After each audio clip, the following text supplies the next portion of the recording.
पर उपदेश कुशल बहुत तेरे। नमस्कार, मैं जनमुक्ता शिवम गौतम और ये बात हमारे देश की न्यायपालिका पर वर्तमान के सीजीआई पर बहुत अच्छी तरीके से फिट बैठती है।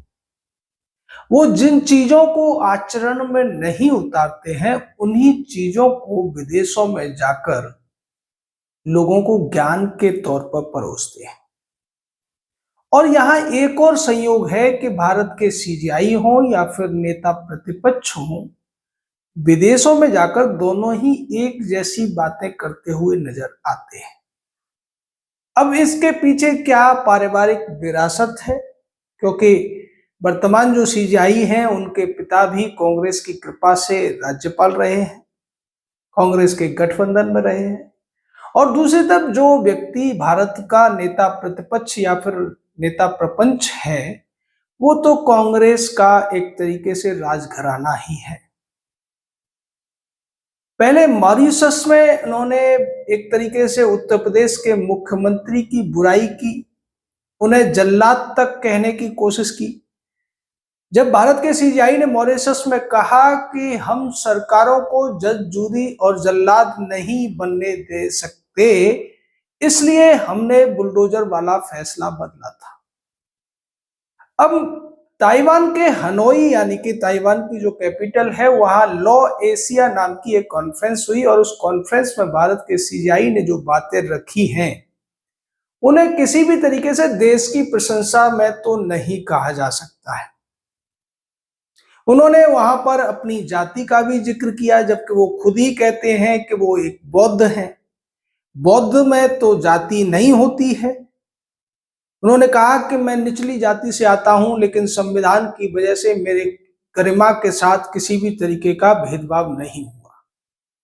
अगर भेदभाव नहीं हुआ है तो फिर आप जाति का उल्लेख क्यों कर रहे हैं? आप खुद ही अपने आप को नीचा क्यों बताने की कोशिश कर रहे हैं? उसके बाद सीजीआई ने जिन बातों पर अपने भाषण को केंद्रित रखा, उनमें तो सवाल उन्हीं के ऊपर उठते हुए नजर आ रहे हैं, क्योंकि वो समानता की बात कर रहे हैं, अवसरों की समानता की बात कर रहे हैं, महिलाओं को ज्यादा अवसर दिए जाने की बात कर रहे हैं। लेकिन वो जिस कुर्सी पर बैठे हैं, जिस सुप्रीम कोर्ट में वो बैठे हैं, जिस कॉलेजियम का वो हिस्सा है पिछले 1 साल से, उसी कॉलेजियम ने पिछले 1 साल में या फिर पूरे तौर पर कहें तो पिछले 4 साल में एक भी महिला को सुप्रीम कोर्ट में जज के तौर पर नियुक्त नहीं किया है।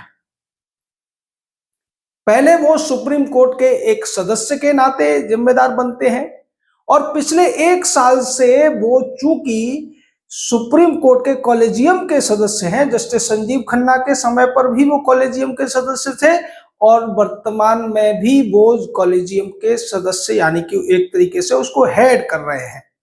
ऑब्वियसली सीजीआई कॉलेजियम का हेड नहीं होता है, लेकिन कॉलेजियम में अभी जो पिछले दिनों देखने को मिला, कॉलेजियम की ही एक सदस्य, एक महिला सदस्य ने इसी मुद्दे को उठाया था।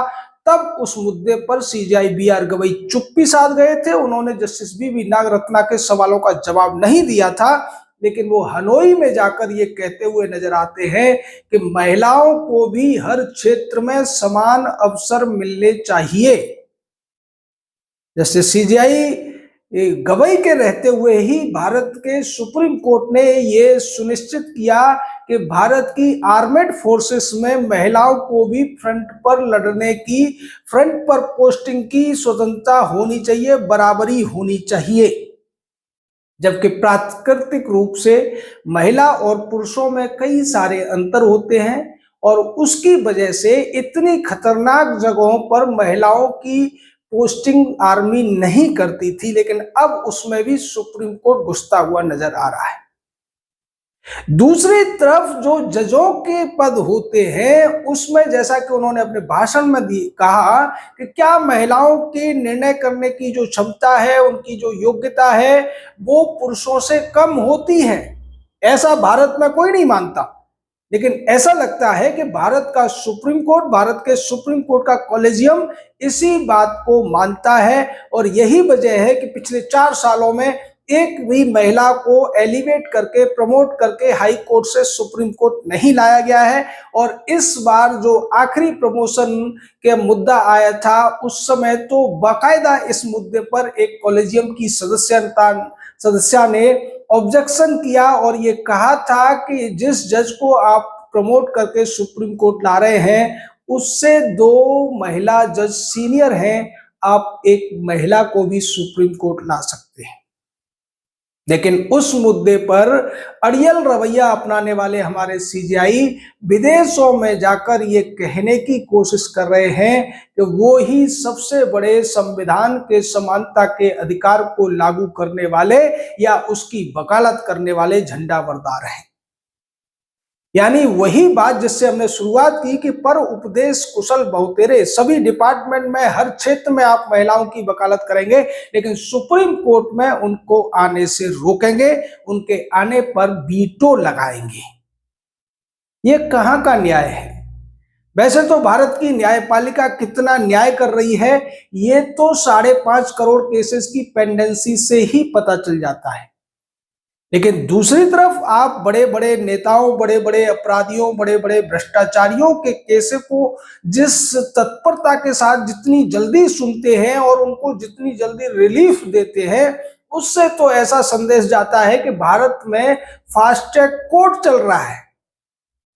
लेकिन जब जनता को न्याय देने की बात आती है, आम आदमी के ऊपर हुए अत्याचारों के खिलाफ, किसी अपराधी के खिलाफ न्याय देने की बात आती है, तब आप उस मामले को सालों साल लटका कर रखते हैं, दशकों तक लटका कर रखते हैं और उसकी जिम्मेदारी भी नहीं लेते हैं। इससे बड़ी असंवैधानिक बात क्या हो सकती है? दूसरी बात यह है कि भारत का एक विपक्ष का नेता विदेशों में जाकर देश की बुराई करता है, देश के सिस्टम पर सवाल उठाता है और ऐसा लगता है कि क्या राहुल गांधी जो कुछ कहने की कोशिश कर रहा है उसकी पुष्टि करते हुए हमारे देश के सीजेआई नजर आते हैं। और खासकर विदेशों में, देश में आप जो कुछ कहते हैं, अनावश्यक टिप्पणियां करते हैं, किसी पर भी सवाल उठाते हैं, किसी की आस्था का अपमान कर देते हैं, वहां तक तो चलो कोई बात नहीं, चल जाएगा। लेकिन आप विदेशों में जाकर जब ऐसा करेंगे तो फिर इसको जनता किस रूप में ले ये भी आपको ही बताना पड़ेगा, क्योंकि आप एक जिम्मेदारी वाले पद पर बैठे हैं, आप भारत की न्यायपालिका के प्रमुख हैं। हालांकि सुप्रीम कोर्ट और संविधान के तहत तो सुप्रीम कोर्ट के सभी जज बराबर होते हैं, लेकिन यहाँ कुछ और ही खेल चलता है।